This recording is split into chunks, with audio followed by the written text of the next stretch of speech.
President's State of the Nation address on Monday is, of course, the center of debate and discussion for what some say are concerns that he either addressed or failed to address. His critics say Filipinos expected him to focus on the country's more urgent problems, like how we can survive the pandemic. But among other things, he opted to rail against telcos and those he called oligarchs. We take another look at the State of the Nation in the president's fifth year in office. We discuss in this episode of the Chiefs.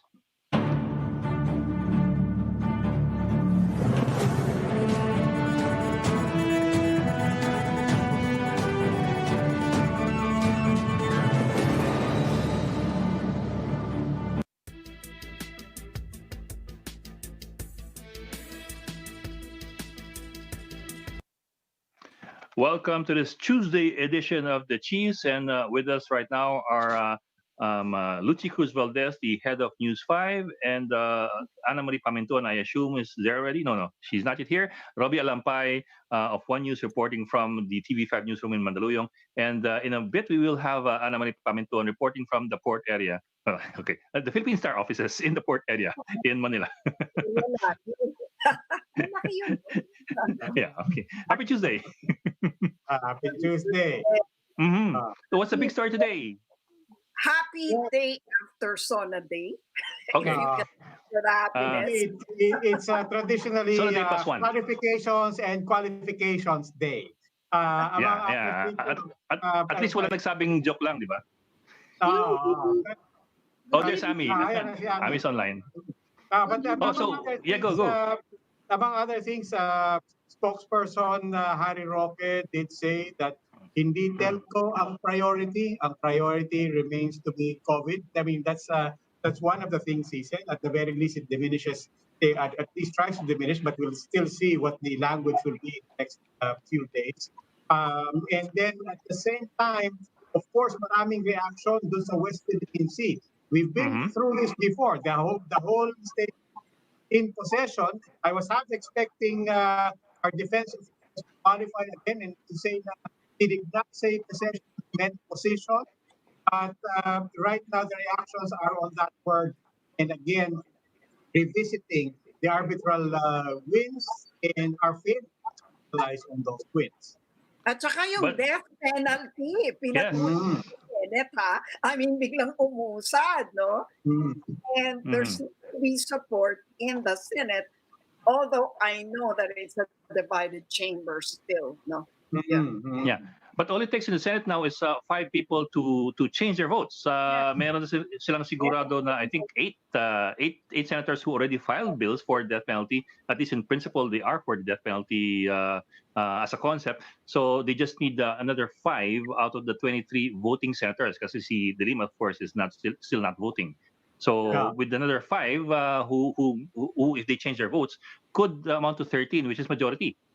And Senate President Tito Soto said ang assessment niya is it has a bigger chance this time around, not only because of the numbers, but he says also a sharper focus on big time drug lords could provide some leverage for the opponents to get this passed, unlike before. Right. Yun nga ang balita, malakas nga daw ang na baka at this time mapapasa na yung death penalty sa Senate kung saan malakas yung opposition dati. Pero ngayon daw, dahil nagpo-focus lang sa, baka nga hindi the entire all drug offenses, kundi yung mga capital offenses. Baka sakali. Yung mga matataas lang na penalty sa Comprehensive Dangerous Drugs Act lang. So papayag na daw yata yung mga dating ayaw. So your magic number is 5. I mean, that's all they need to change everything. Kasi meron ka na siguradong 8 na 4. Another 5 lang will make the difference. Right. Sa And House that's not a big difference, sigurado na yan. Well, yeah. Sa House, they passed the death penalty bill in 17th Congress noong March 2017 pa. Pero kahit ngayon, maaasahan naman natin na tapos na yan. Sa House. Okay. So let's bring in our first guest because we have a bunch of guests again tonight. Anniversary to Philippine Star. Oh, anniversary today ng Star. Happy anniversary. Today ang actual Ngayon pa anniversary yun, namin. Oo. Pangilan? 34 years. 34 years old na po si Ami Pamintuan. 34 na yan si Ami. Natanggap na cake. Bakit? Kawain. So, July 28, 1986. Talaga. Oo, 28 talaga. Oh, yeah. I remember your masthead. Your masthead still had I think a hand with the L sign color yellow. Yeah, yellow. Na Gray may sombrero ganun. Gray and yellow yan. Gray and yellow. Wala pang kulay na kundi yellow. Yan lang. Naku, nagdahilan pa kayo. Wala pang kulay kundi yellow. Sige. Walang yellow. Hindi, yung paper nun. Wala pang colored nun, ng mga paper. Kami yung unang nagkaroon ng mga Yes. Wala pa noon, wala pa. Yeah. Kami yung unang-una. Okay. We believe you. Okay, let's bring our guest. Yes, bring our first guest. Of course, si Dean Antonio Viña, the former Dean of the Ateneo School of Government. Of course, we still call him Dean Viña. Joins us tonight. Dean Viña, are you there? Hi, sir. Yes.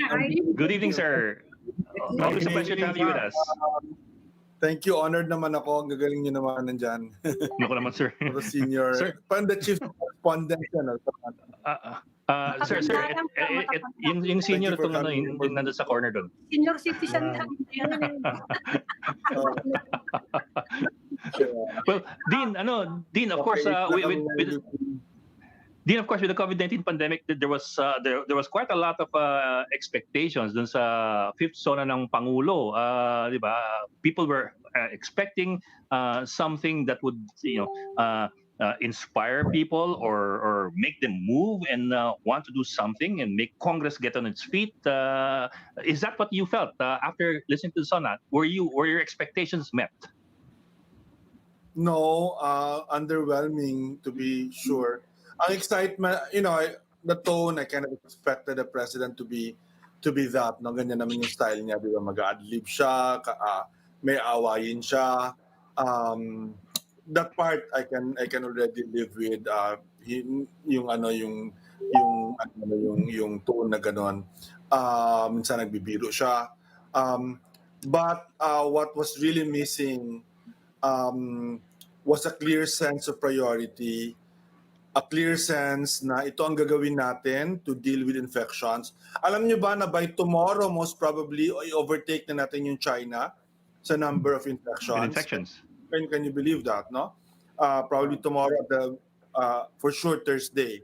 We're just 2,000 infections away from overtaking China kasi 85,000 sila, nag-83.5 na tayo today. No? So, and then of course, the economic package, di ba? Nabanggit niya yon pero parang in passing, di ba? Parang hindi ng pinaka-importante. Enumeration. In terms of the time, when clearly, yun ang hinahanap natin ngayon, di ba? I mean, frankly, kahit yun na lang ang gawin ng Kongreso na maayos nila yon, di ba? Yung dalawang bagay na yon at gawin ng gobyerno, tama na yon for the next 2 years. The rest are parang bonus na lang siya. But we ended up with, again, actually very similar speech from the last 2 years. No? I mean, which is picking up a fight, in this case, with mga telcos, which is a popular, I mean, you know why he's doing that, di ba? Kasi it's popular. Kahit ako, sabi ko, well, totoo lang, nahirapan ako makinig kahapon sa SONA kasi I was using my computer and my cell phones to listen because I was also commenting, yung that I couldn't watch it on TV. So it was really very frustrating. But that's the reason why, di ba? Yung death penalty, what's the relevance of that today, di ba? Yung drugs war, parang that seems like a century away. But chose to do that, di ba?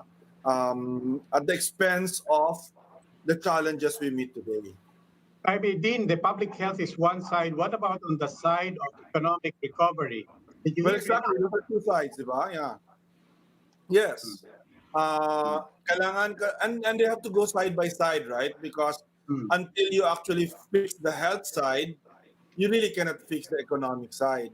But if you're also not dealing with the economic side, livelihoods, hunger, di ba, poverty, well, people will go out, di ba? People will take risks kasi right now, di ba? Wala na, naubos na yung anumang pwedeng natin ibigay sa kanila, naubos na yung kanilang sariling resources. So you really have to ano, no? I mean, I think what's driving, for example, yung maraming gustong umuwi, di ba? Is because of that. There's nothing here anymore, no? Aside from the fact na talagang maraming stranded, sa SWS survey, di ba, 4 million yung equivalent ng mga tao na stranded, but also because people are losing jobs and losing hope and very difficult to live in the city now. So dapat yun ang priority, di ba, yung sa mga sinasabi niya na ano. So sa akin, kung okay lang sana kung naging malinaw yan, right now, I honestly do not have an idea on how they will deal with infections and what are the programs they have to revive the economy and particularly to put people back to work. I have no idea. Dean, But I'm sure that's okay. the expectation of all of us, no? So my question to you is, how would you characterize the mental set of the president? Did he feel that he had laid out a good plan and it's already in place as far as COVID is concerned, and that he has actually been doing a good job?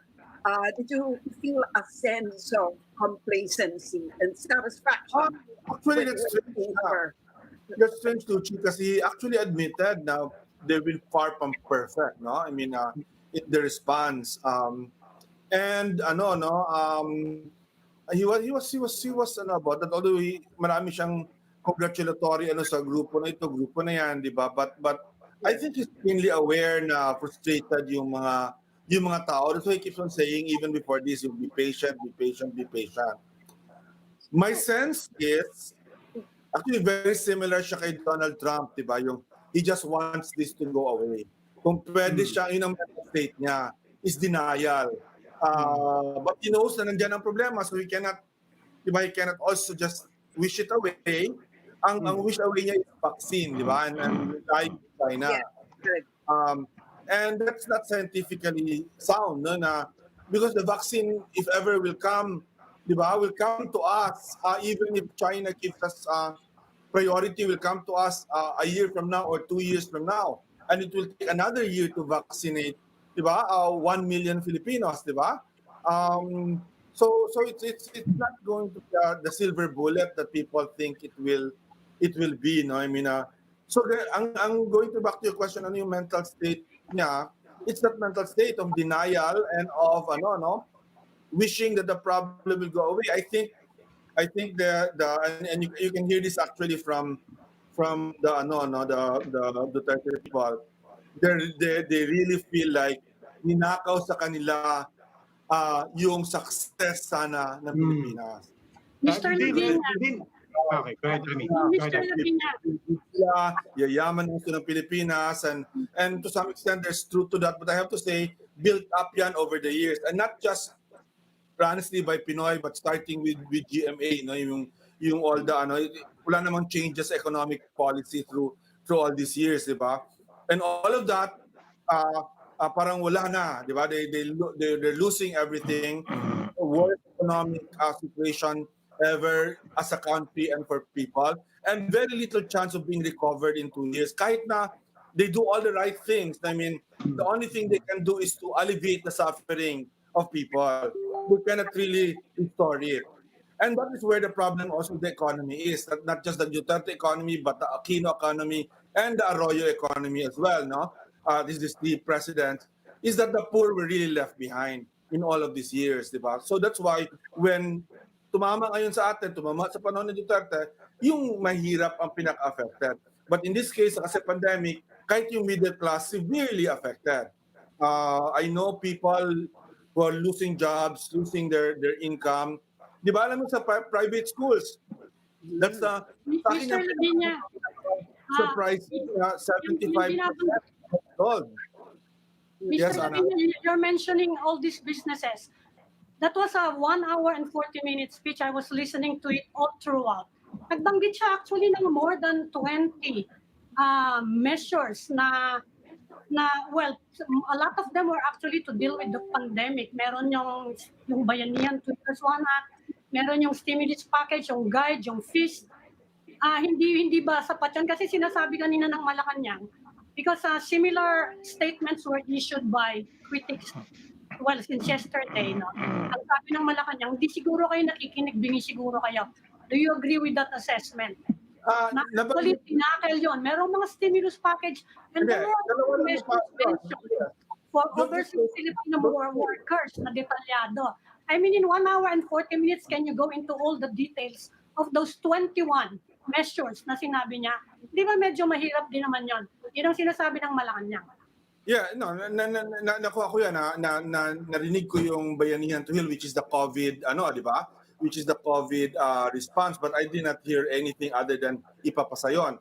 Ganun din, I heard about, in fact, dalawa lang talaga, yung pangalawa, yung ARISE, di ba? Yung economic rehab, but there's yung guide, yung FIST, yung creation of the Reserve Medical Corps. Actually, medyo marami-rami sinabi. Kaya yun na sinasabi kanina ni Presidential Spokesman Harry Roque, bingi daw siguro yung mga critics. So we would like to ask the reaction of those who are unhappy with the SONA. Well, because if you measure it in terms of time, lahat yun siguro 5 to 10 minutes. Spent much more time in ABS-CBN, spent much more time in the death penalty, in the war against drugs, di ba? And that's why the message is lost, di ba? But Dean, I wanted to ask that. Was the message lost? Because as you said, you pointed out, spent a lot of time talking about, as he calls it, the oligarchy. You mentioned that his attack, the telcos, is rather populist, actually, if you're honest about it. And their frustrations with, as you said, yung mga nawalang gains. At the same time, the failures and the admitted lapses in the response to COVID. I won't go to Lucci's question of what was his mind. But what do you think was the political objective of this speech? Well, the political objective is to say na everything is normal and we will continue as it is with what we want to do, which is to bend this country, including the business community, to what he wants it to be. I think yun ang very clear na message. Yun ang very clear na message sa war on drugs. Yun ang very clear na message sa China.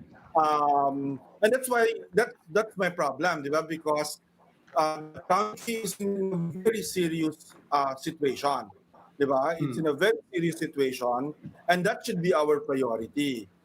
Dapat nagkambyo ka if you agree that the country is in a crisis situation. But suddenly, well, not suddenly, but in fact, hindi ka nagkambyo, di ba?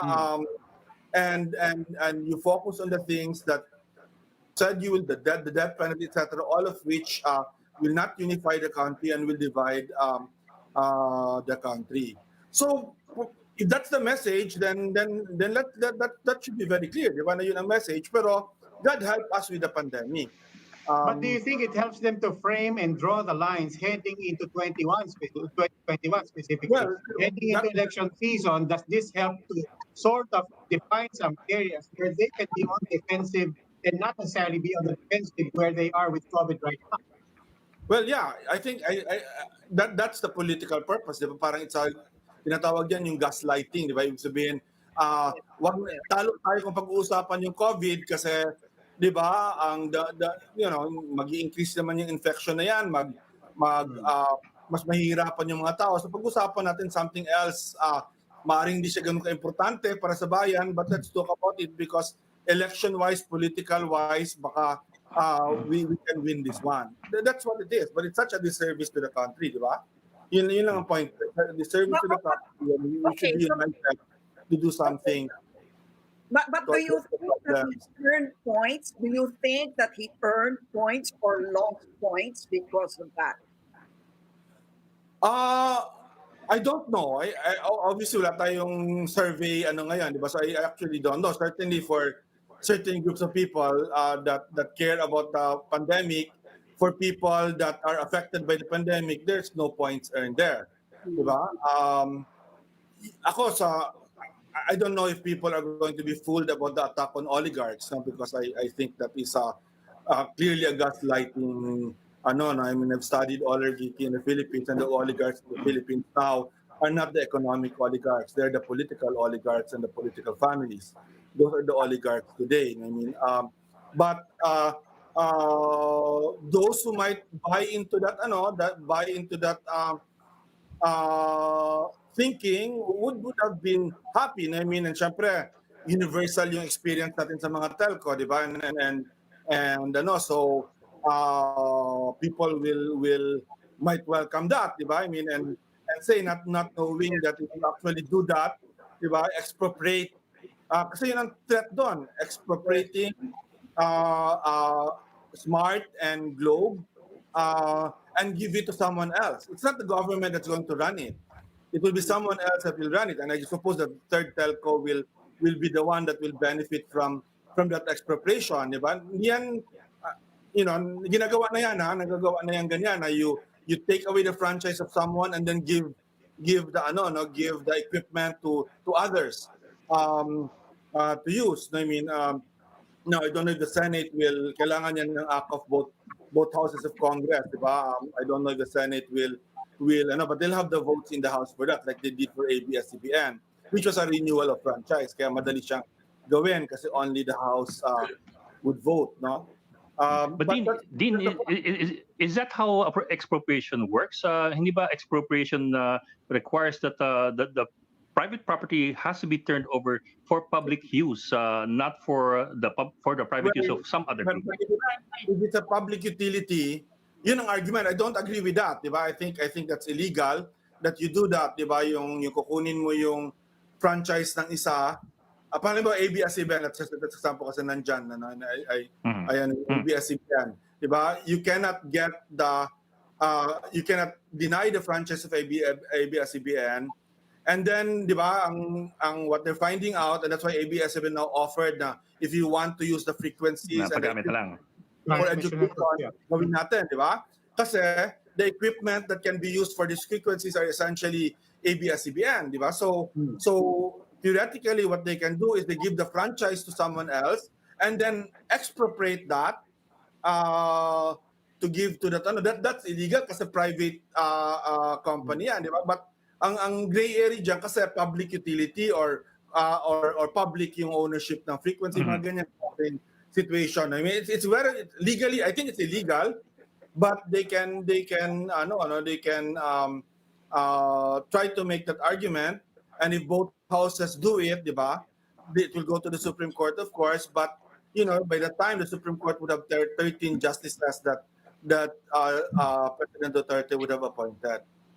But Dean, can't government expropriate something and then operate it itself as part of eminent domain without having to pass it on to another private group? Like, for example, if government takes it over and gives it to Channel 4. Well, pwede yun pag ganon. Kasi expropriation talaga yun in the traditional sense. But they won't be able to. Sa telco, there will be no government agency, government corporation that can give us better service, di ba? Kasi yun yung punto mo, kaya mo anuhin yun, di ba? But it is my point there is that yung mga ganyan na actions, including the death penalty, is going to be such a big distraction when you still have the economic package to come up with. I'm sure that you have to have additional laws sa bayanihan because that's not enough. Yung sa bayanihan na yan, probably 2 to 3 months na naman lang yan, di ba? That because the amount of money involved. Yes, right. Dean, in terms of topics that they would rather talk about, I want to bring up a question that Lucy asked yesterday in our episode yesterday. Bakit of all the topics that they do want to talk about, bakit yung anti-terror law? Why do you think it did not come up? The president made no mention of the anti-terror law. Do you read anything into that? Medyo personal ang naisip ko doon kasi the truth is that anti-terror law in my view was really enacted to go after the communists, di ba? So yung context ng anti-terror law would have been the president mumurahin niya yung mga komunista, mga etc. But see, there's a problem because Fidel Akawili just died. And actually, kaibigan yan sila ni President. I mean, in terms of, di ba, yung negotiations, you see all of the pictures, they are friends. No? They seem to like each other, di ba? So, knowing the President who doesn't, ayaw niyang gawin yung anything like that, that's probably why medyo restrained. That's the personal side. I mean, the political side, of course, is from their point of view, tapos na yung battle na yan kasi napasa na yung batas. There's no need to, anyway, it's now going to the courts muna, and there's no need to emphasize that yesterday. But I suspect it's more the personal part. I mean, Din, siguro. Din yung prepared speech, it calls for unity. He wants people to march in unison to fight COVID-19. That's the prepared speech. Of course, yung ad-lib niya, puro away sa ano. You think this is possible? Considering the circumstances, can people actually unite in fighting this pandemic? If they have a good plan, both for the health and for the economic, yes, di ba? Sa health side, alam mo yung mga tao are raring to comply. Di ba? Really, we have lots of studies have shown, studies have shown na mataas ang level of compliance natin sa Pilipinas, no? But if their approach is still going to be the sort of the military, police, hulihin kayo, that approach, that more and more to the future, that will not work kasi people need to go out for their day-to-day life, no? I mean, that's not just gonna work, no? I mean, certainly, and maybe that's too much to expect. Ang ideal talaga, we are ano, I mean, I don't think we should exaggerate na this is the worst situation of the country since World War II. Ito yung pinaka and we are 100 million people now, 110 million people now, compared to the 25 million people we might have been in World War II or a little bit less or more than that, di ba? So you really need unity. No? I mean, I from day one, yun ang sa mga writings ko, yung sinasabi ko, kailangan ng national unity government, di ba? But yung approach na tinake nila is not that, di ba? Whatever they say about it, hindi ganyan ang ginagawa nila. Even the way they treated di ba? Protesters, di ba? I mean, when all the data also tells you na actually protests where people are disciplined do not cause infections at all, di ba? Marami na tayong protest that itself has not caused infection. What caused infections? Detentions, arrest, being in prison or people in prison cause infection to both the police, the soldiers, and the people. But the actual, I have not known any person that have gone on a protest. I've gone myself a couple of times that have gotten sick because of the protest. Why? Because they're very disciplined there. Nagsa-social distance, nagmamasking, nag-hygiene. Ganun din sa US. Yung protest sa US, hindi ganun. So sana kung ganun ang approach nila, di ba? Yung approach nila na we're all in this together and we're not gonna do a heavy hand in people that have been very compliant, then I think may chance tayo. But it has to be a clear plan in my view. And right now, I just don't see that clear plan, or that plan has not been communicated properly. Okay. Okay, Attorney, Dean Tony Viña, sir, maraming salamat po for joining us tonight. It's always a pleasure to have you with us. Thank you. Salamat po. Hope to see We will just go into a break, so please stay with us.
Welcome back to the Chiefs. We're now in the final stage of our conversation.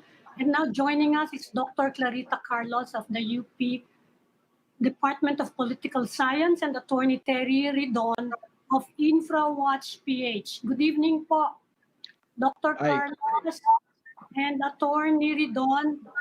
Wala po tayong video ni Dr. Carlos, but anyway, we'll start with Attorney Ridon.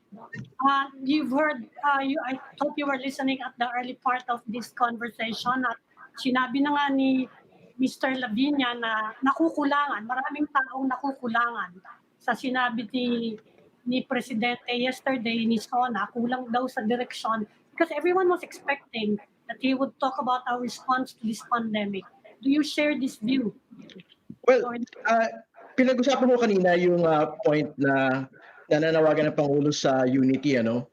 Pero we have to remember that the first strike did not come from the public. The first strike on anti-terror, the first strike on the ABS-CBN shutdown did not come from us. It came from the President himself.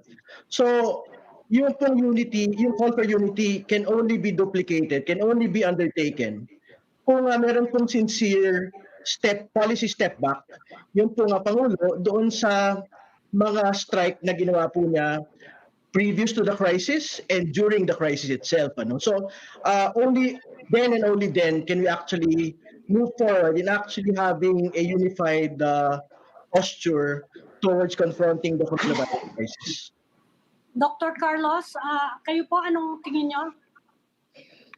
Well, sorry for the no video, no? Kasi I'm about to sleep, so I have no motivation to dress up for this conversation. Yes, we understand completely. Okay. Sige. Well, siguro, what can we expect more than what we already know? Yes. So, I'm sure they're still muddling through, and there's really nothing monumental to talk about or even boast about. So, I guess it was just as well that he did not talk, more broadly and deeply about it because there was nothing to talk about nor to promise. Yes, but Professor Carlos, the same question I asked Attorney Viña kanina. What do you think was the least that they wanted to achieve with that stuff? The least? Yes, the least would of course be everybody's concern, which is to go to zero death. No?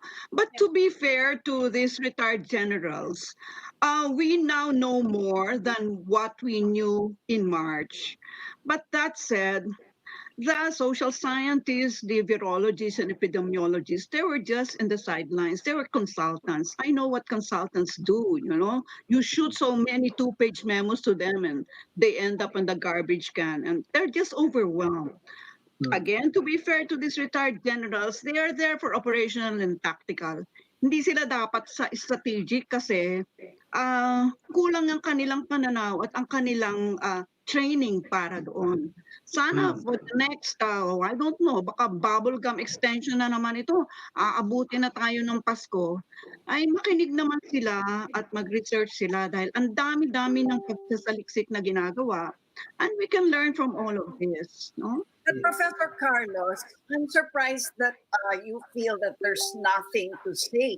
Are you saying that right now it's just not, it's too much to expect the president or his cabinet to come up with a roadmap, at least even for the next 6 months, while we're waiting for the vaccine, which he always seems to be wishing for? That's just my point, exactly my point. They are muddling through. If you're muddling through, you don't know what the end state looks like. You have an array of options in front of you. And that's the reason why they have to bring in the medical scientists, the social scientists, so that they have a whole picture of what this is all about. I mean, look at all the brainless and luku-luku guidance that they're giving us. Nakakasawa na sila, no? So, so what can the president say beyond what his retired generals are saying? Nothing much.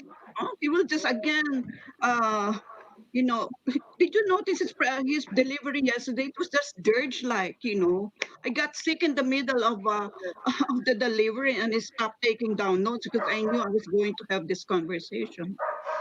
Professor, well, maybe in some ways it's not so much different from his weekly addresses to the nation, where he seems to avoid talking about strategies or plans, and he leaves that to perhaps to his people in the health department or the IATF. Instead, he goes into other things that he seems to be more comfortable with. Would that be the case? You are so polite. There's no strategy. Hello. Ano ba yan? Where it is absent, you cannot talk about it. Di ba? Always to the point. Well, let's go. Attorney Ridon, I do want to bring you in because I do want to talk about the things that he did discuss. You're with Infrawatch PH, but let's talk about the things that the president said about having to pour in more projects for build, pump priming the economy with public projects. And then, of course, he discussed the telcos and so on. Your reaction to everything the president said with regards to that would be relevant. Well, there had been particular focus on the telcos yesterday, and like what we had earlier said, this is going to be ABS-CBN 2.0 telco edition. So everyone should be prepared for a day-to-day shakedown once again in Congress. We're expecting congressmen to file resolutions and franchise bill cancellations left and right, the hearings to be undertaken to determine whether or not Globe and Smart had been compliant with the labor laws, with tax laws. The same formula on ABS-CBN will be undertaken on the leading telco. So I think that is something that we have to be prepared for. Secondly, we are anticipating that executive agencies will be stricter on the leading telcos now, and the regulatory agencies as well, the prosecutorial agencies of the executive will also make a determination on whether or not the leading telcos will have been compliant on a specific laws. So all of these are taken from the ABS-CBN playbook, but the clear distinction is that Globe and Smart's franchises will not be up by December. It is still a long way to go until the franchises will be up. So the president will have to take a different approach. Congress will take a different approach on the leading telcos. Sir, he's talking about expropriation. So it's a completely different formula altogether, but it's a lot more permanent than just a franchise issue. In this particular case, what is the process if he does go that direction? Well, we did the math on expropriation. The current market cap of both Globe and Smart stands at 500 billion. It is 3% of GDP. It is 13% of the 2020 national budget. So I think this is money better spent towards having a credible coronavirus strategy. It is better spent for having vulnerable families benefiting from public funds. Dr. Carlos, do you think this is really a scare tactic to prod the telcos to improve their services? And I think a lot of people, sinabi na nga ni Atty. Viña earlier, that people are generally dissatisfied with especially internet connectivity. You think this will work to improve services? The president said he wants to talk to Jesus Christ in Bethlehem before December. You think this is possible? That these scare tactics will work to give us the kind of service that the president wants? Dr. Carlos.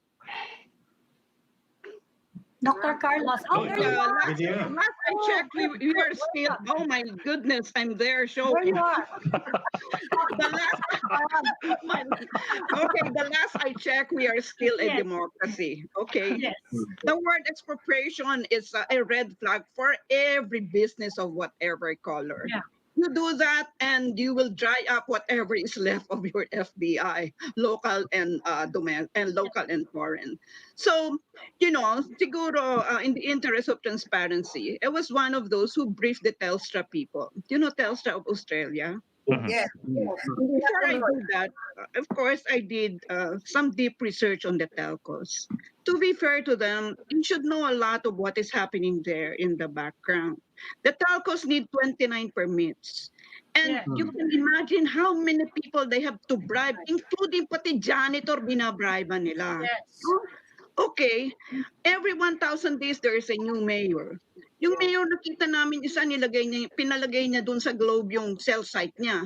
Nung hindi na siya mayor, yung isang mayor pinabunot naman yung cell site. Gusto naman niya doon naman sa kanya. Wow, a cell site costs anywhere between 4 to 6 million. I mean, it's not like a television where you just drag it and you transfer it to another. And then, the telcos had been discussing this with the president because I met with their CEOs when I was doing this research. And the LGUs, they're just so greedy and so corrupt.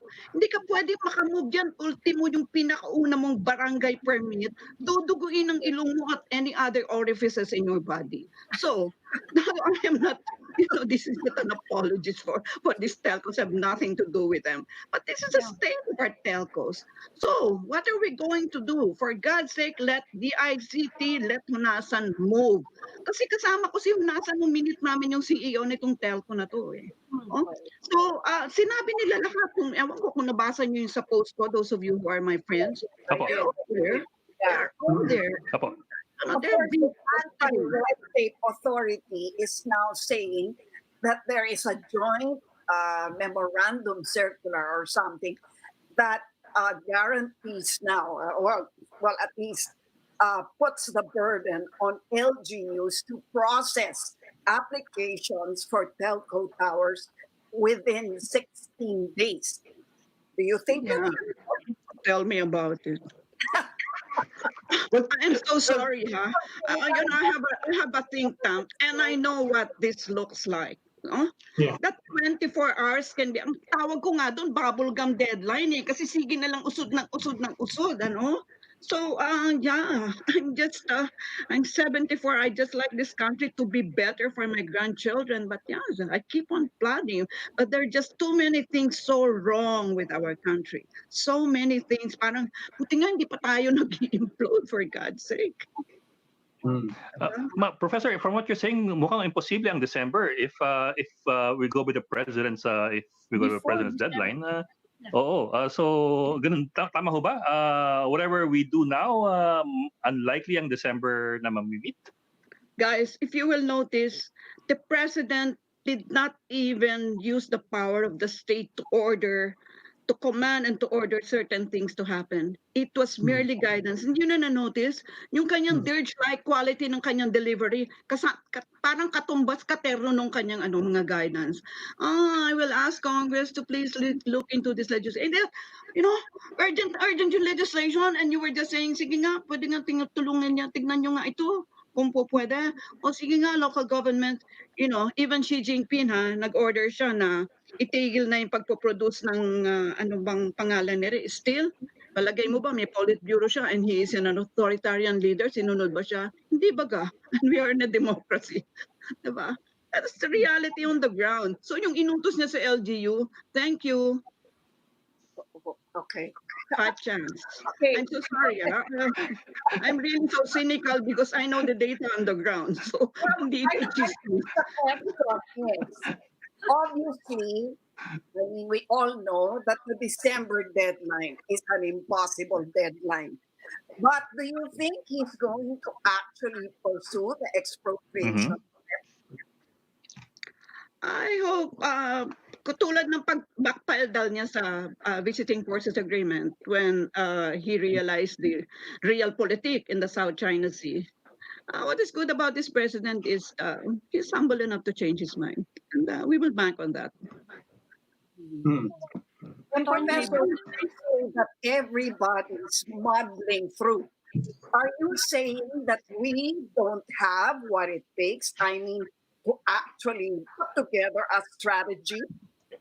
Actually, muddling through is lost? Yeah, I'm sorry, apologies. Muddling through is a mode of thinking through. It's part of critical thinking. No problem with that. But you cannot muddle through if you do not know what the end state looks like. You must know what the end state looks like. Tapos i-re-engineer mo siya. Anong gagawin ko para yung produkto, yun ang mahagip ko. Kaso mo yung end state mo is also as murky as the modes that you're using. So lahat gumagalaw eh. There are too many moving parts. Modeling through is part of critical thinking. But you have to know kung ano yung produkto sa dulo. Kung hindi mo alam kung ano yung produkto, we are in deep shit. I mean, Attorney Ridon, I'll get back to you. And again, in the context of the work for Infrawatch, the Philippines, do you agree? I mean, I think a lot of the critics and analysts were saying we did not hear anything specific that hints at a plan, but at least in terms of a vision or an endpoint for the things that you're monitoring and working for on Infrawatch, did you hear anything? Well, just to go back to the telco sector again. One important data is the two telcos can only build 3,000 towers per year, given the limitations that we have because of the permits. No, so at the moment we have a backlog of 30,000 towers. So doing the math, we can build the towers by not by 2020, but by 2030. So years, yeah. what is very important at this point is really for the president to clarify the policy on the telcos, for the ICT to sit with the stakeholders, sit with the telcos, sit with the public on what are the actual deliverable reforms that can be undertaken by December. Meron naman po eh. Pero yung kung ang gusto ni Pangulo ay 5G by December, obviously wala pong mangyayaring ganoon. So, ibig sabihin, I think they have to clarify ano ba talaga ang gusto, ano po yung kayang ibigay sa December, kasi po kung hindi malinaw, if the policy is unclear, most certainly it will go the way of ABS-CBN. Isang bulong lang sa Pangulo yan ng mga senador, ng congressman o kung sino man hong cabinet secretary, boss, tuluyan na ho natin. We had seen it before. We had seen it in ABS-CBN. Tinuluyan po nila. Baka tuluyan po itong dalawa. So, yan po yung dapat po nating bantayan sa mga susunod pong buwan. And certainly, in terms of the policy climate, I mean, what does that signal to the private sector in general? For example, where the policy environment is basically overturned. You would have thought that the policy when it comes to the telco was to widen the market, let a third telco in particular come in.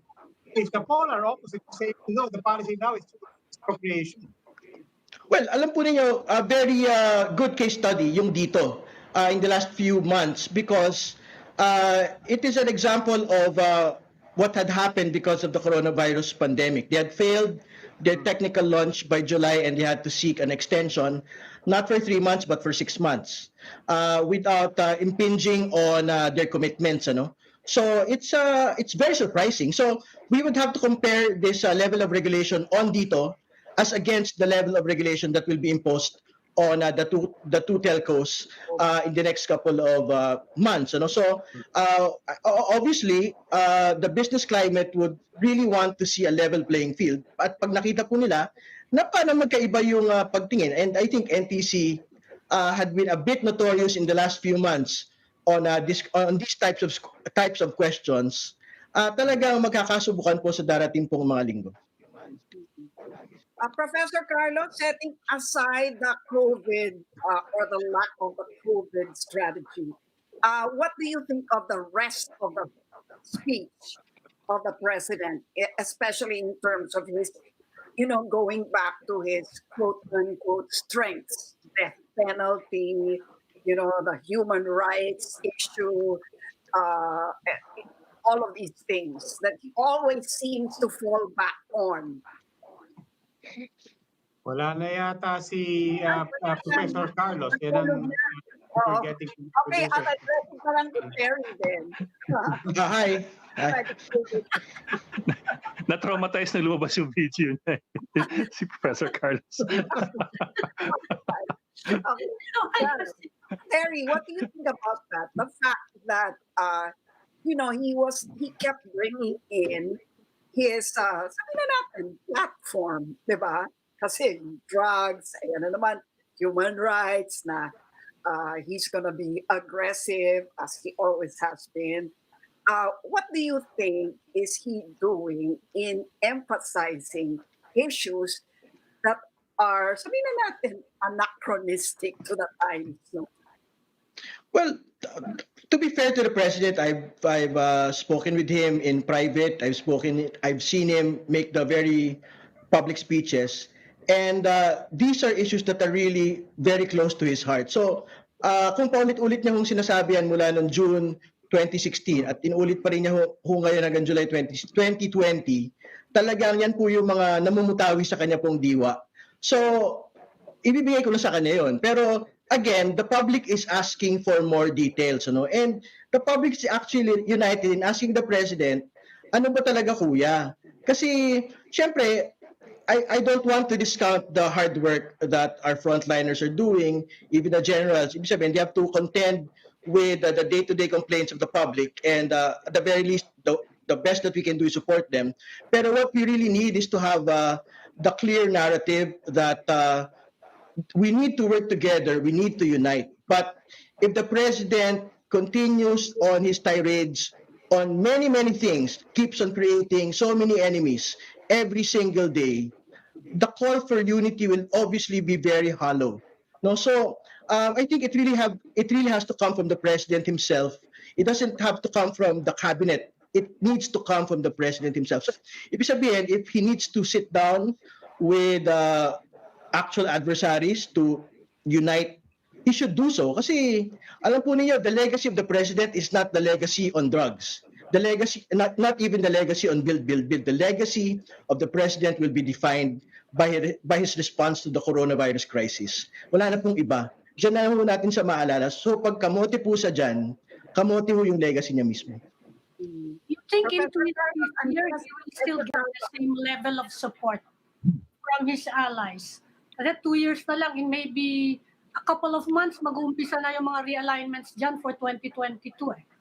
You think he will still get the same kind of support for the priority measures, for example, especially for the competitive ones? Well, this is the reality of life for any president.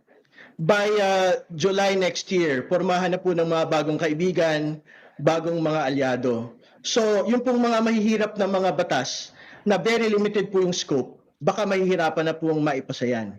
Yung pong inaasahan mo natin magkakaroon ng maraming mga kaaway, katulad for example ng Chacha. Actually, we are happy that the President and Secretary Roque had dismissed Chacha as not a palace plan, but some other plan by other people. No? So we are happy that they had made that statement. Pero yun na nga po, I think they have to make a determination, they need to have a realization that the political capital in 2016 is not the same political capital today. So, ano na ho talaga ito? This is the building of the legacy of the president.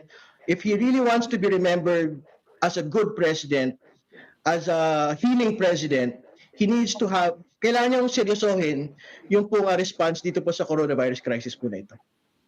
Okay. Professor Carlos, andyan pa ba kayo? Yeah, I'm here. Okay. Oh. Meron ako kasi napindot na wala ako eh. Sorry. Ayaw ko ng ganito, nakakabuisit eh.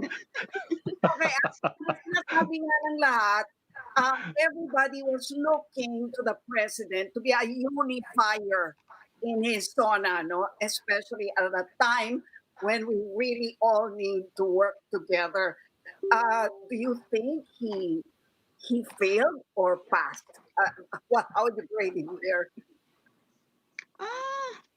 It was just his own self. I mean, nothing over and beyond that. So if we want the president to be inspiring and to stop his,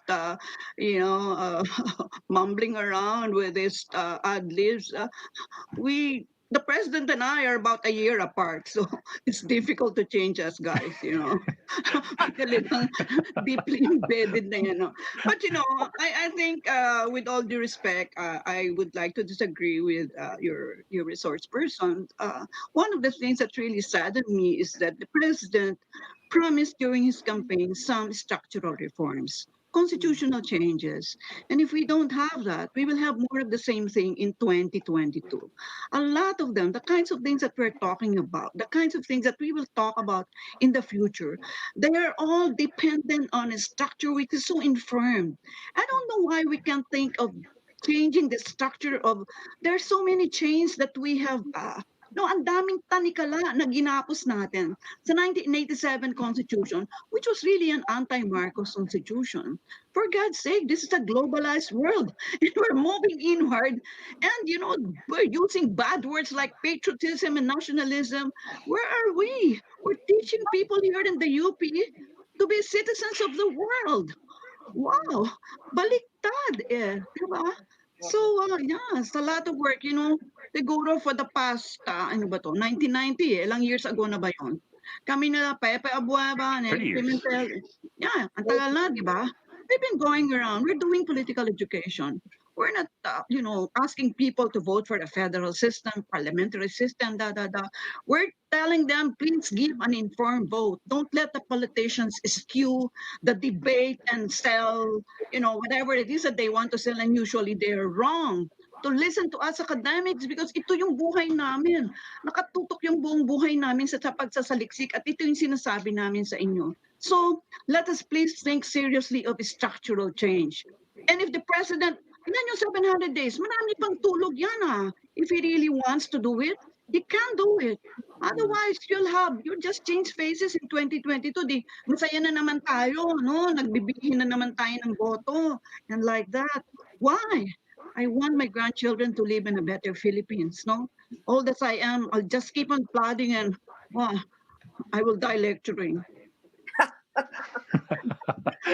Okay. Attorney Terry Ridon and Dr. Clarita Carlos, thank you very much. It was a pleasure to have having you in the show. Thank you. Thank you for having us. Next time I will dress up for you guys. Ma'am, thank you po. Attorney, thank you po. Salamat po. Bumalik pala si Doc. Okay. Okay, that will be all for this edition of the Chiefs. We hope what was discussed here will keep the conversation going. I'm Adling Gaupa News. I'm Ami Pamintuan of the Philippine Star. I'm Lucy Cruz Valdez of News 5. I'm Robbie Alampay, and we are One News.